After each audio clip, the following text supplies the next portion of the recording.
Good evening, everyone. This is the long-awaited, at least for me, video of the bench work. So you can see I've got almost all of it done. It looks a little haphazard, I do have to admit, but again, you know, this is going to have a top on it, and the top is going to extend out past the edges of the bench work. And I don't know exactly where yet, but if I do need to add some supports, I can do that as I go along, adding the top. So I think the last time I posted, the only thing that was done was down to the corner on the back side. You can see I've moved all the train stuff over here on the side of the layout next to the wall. Scanning around, I have come across the garage door with a table there, and then connected it with a short piece of table back in the corner. So the reason that I did that is because mainly that's what the plan called for. Let me get back over here to the plan and we'll zoom in on it. If you've been watching, following along, you're probably pretty familiar with this plan at this time. But anyway, the place that has that little narrow piece in it is in the bottom right corner there. So let me zoom back out. And I'll put the plan up again at the end of the video, so in case you want to pause and take a look at it. So, you know, this isn't probably 100% accurate compared to the plan. But I have had one little, I guess I'll call it a mistake. Maybe it's a happy accident if you watch Bob Ross at all, the famous painter on public television. He never makes mistakes, he has happy accidents. This table here, this section that extends from here down, is actually a little too long.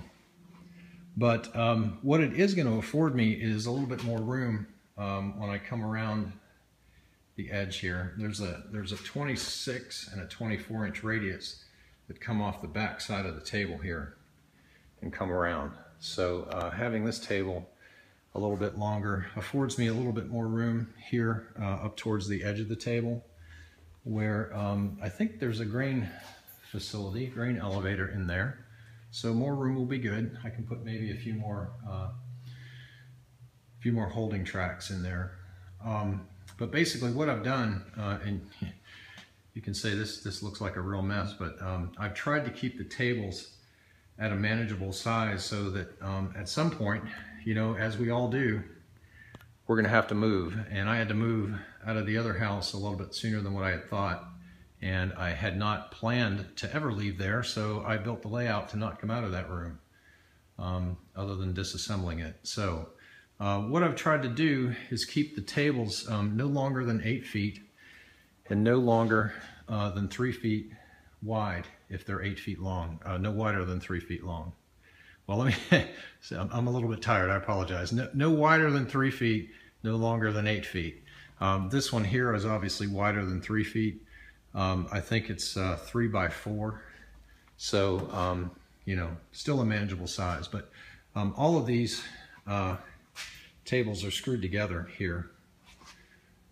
So I can separate them all from one another and take them apart. So what that is going to entail is careful assembly of the masonite top and the foam. So I'm going to have to leave gaps wherever there are gaps in the tables, so that when I do have to disassemble it, the scenery should separate, you know, just by cutting it and, you know, having it separate there at the joints. So back down here at the end, this is the end of the Peninsula. And the Peninsula is going to be 54 inches in diameter at the far end here. I also had to shorten this Peninsula by a foot. I got in here the other night and I was building the bench work, and this from here to the other end is 18 feet. It was originally 19 feet, which would put it about here.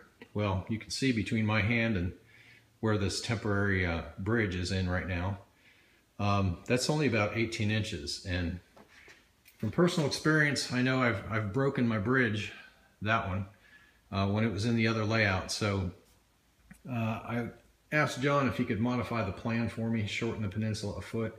I haven't received that from him yet, but I really don't need it to finish construction on the bench work.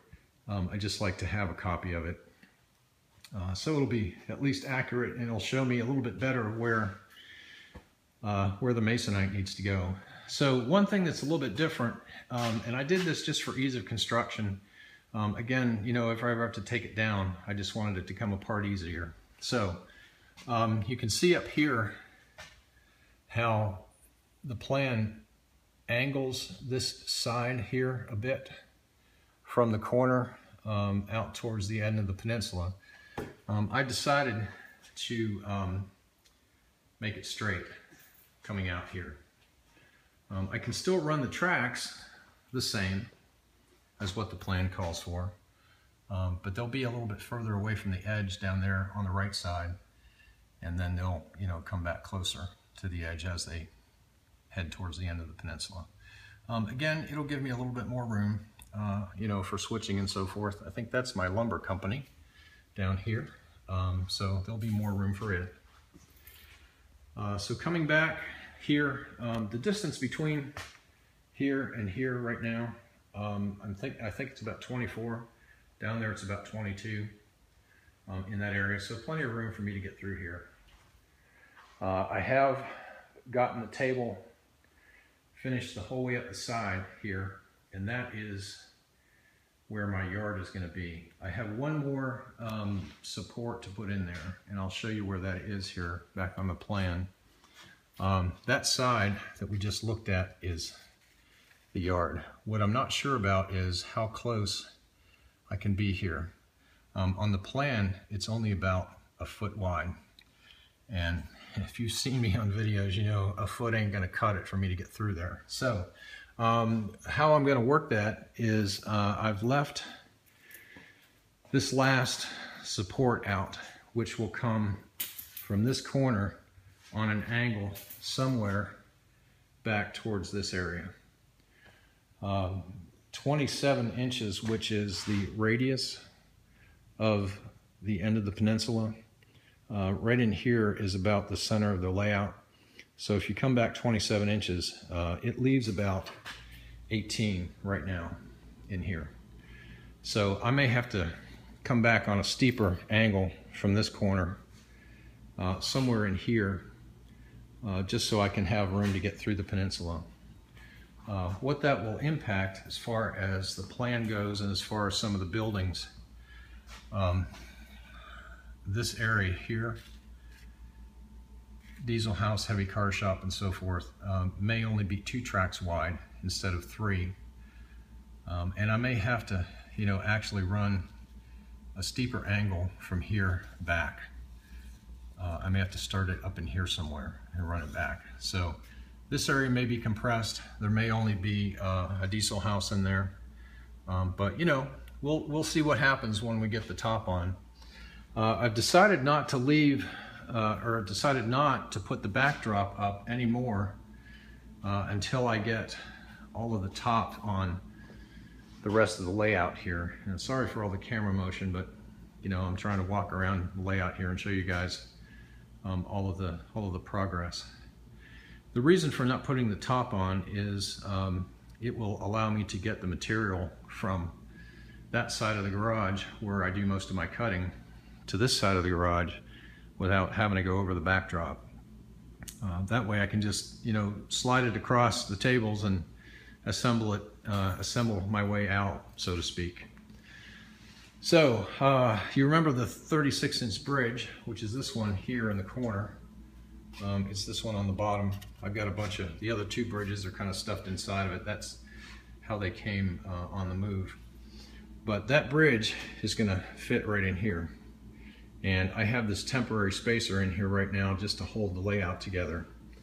My plan for this is to not have the bridge be the sole joining piece of the 2 sides of the layout. What I'm going to do is have the bridge here, and then I'm going to drop down you know, have a ravine, maybe a road running through there, maybe a river. I haven't decided yet. But I'll have to put this, a similar support, joining the two halves of the layout down behind that backdrop. So I don't exactly know how that's going to work yet. I want to be able to have the top of the backdrop here come across seamlessly. So what I may do down below here is drop down and have a, you know, a support lower down here to join the two halves together. Over here in this corner, I've taken a little bit of layout designer's license again. I've made that corner a little bit wider.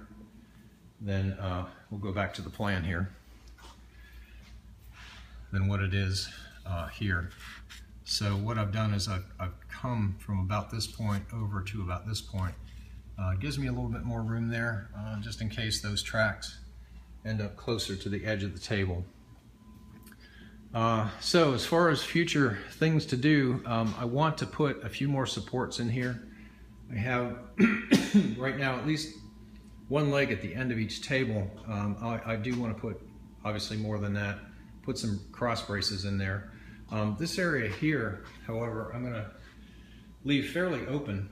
I'll probably put another leg here, but I want to leave a 5-foot section or so there as a duck under. I don't have any plans for a lift out section. Obviously there's going to be that other 45 from that point there on the corner running down here somewhere. Not really 45, just an angle brace. So I don't want to have anything that I have to lift out with all that brace and material in it.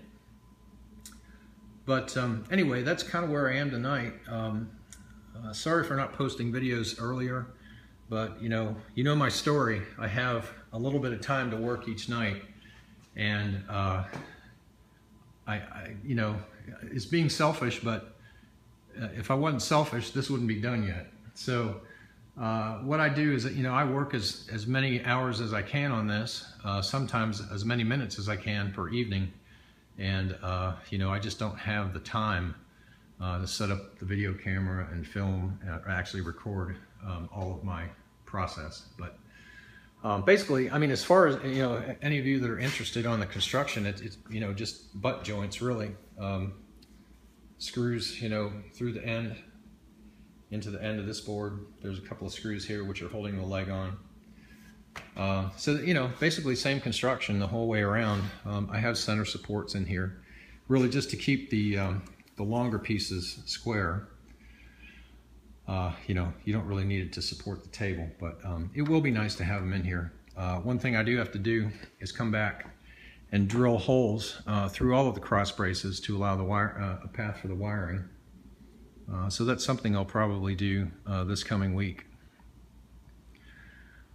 Let's see, other than that, I don't know what else there is to tell. Yeah, I guess that's it. So, you know, probably what I'll do is work on this next week in the evenings as I have time. Again, it'll be probably just drilling holes in the cross braces for the wiring, probably putting a few more braces, a few more legs here and there. Oh, one thing I decided not to do, the first video I had those leveling things in the bottom of the legs. Those turned out to be a real pain in the butt to try and use.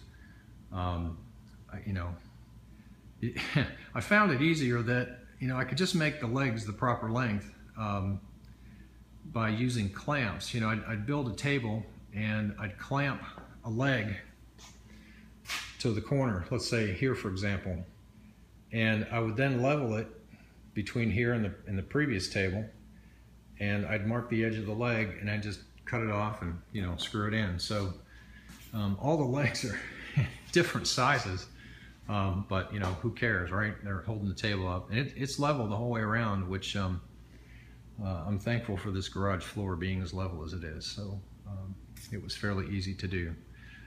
You can see the table does shake a bit. You know, this is the Peninsula. Once the top gets on, it'll be a little bit more rigid. but you know, it's just going to be me in here, so if I knock the table, it's going to be my fault. You know, it's fairly stable. Again, it's freestanding, you know, the whole way around the garage. It's not tied to anything. So, you know, if it if it's too much of a problem, I don't know what I'm going to do about the Peninsula. About the only way I could anchor that would be to you know, put some tap cons in the floor, you know, with some angle brackets or something. But anyway, I'm starting to ramble now. So appreciate all the comments on the first few episodes of the new layout here. Appreciate all the comments, and appreciate all of you watching. So until probably next weekend, everybody take care. Thanks for watching, and talk to you soon.